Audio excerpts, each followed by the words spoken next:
আসসালামু আলাইকুম ওয়া রাহমাতুল্লাহি ওয়া বারাকাতুহু। সম্মানিত দিনী ভাই ও বোন, রমাদান সিরিজের দ্বিতীয় পর্বে আজ আমরা জানব রমাদান মাস আগমন করলে আমাদের করণীয় কি।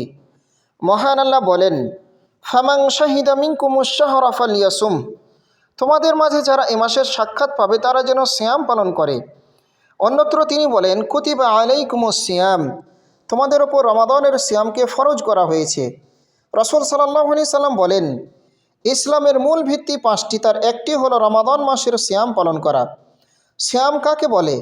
আল ইমসাকু আনিল আকলি ওয়াশ-শুরবি ওয়াসাইরিল মুফাত্তিরাতি মিন তুলুইল ফাজর ইলা গুরুবিশ শামস, খাওয়া পানাহার, স্ত্রী সহবাস সহ রোজা ভঙ্গকারী সকল কাজ সূর্যোদয় থেকে নিয়ে সূর্যাস্ত পর্যন্ত বিরত থাকাকে সিয়াম বলে।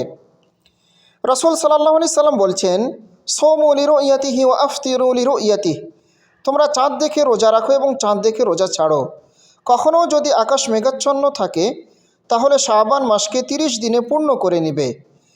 সন্দেহের বশবর্তী হয়ে সন্দেহের দিনে রোজা রাখা ঠিক নয়, অথবা শাবান মাসকে বাড়িয়ে রোজা রাখাও ঠিক নয়। আবু হুরায়রা রাদিয়াল্লাহু তাআলা থেকে হাদিস বর্ণিত হয়েছে, রাসূল সাল্লাল্লাহু আলাইহি সাল্লাম বলেন, লা তাকাদ্দামু রমাদানা বিসাওমি ইয়াওমিন ওয়ালা ইয়াওমাইন, তোমরা সন্দেহের বশবর্তী হয়ে রমাদানকে একদিন অথবা 2 দিন আগিয়ে নেবে না। সুতরাং নিশ্চিত হয়ে সিয়াম পালন করা শুরু করতে হবে।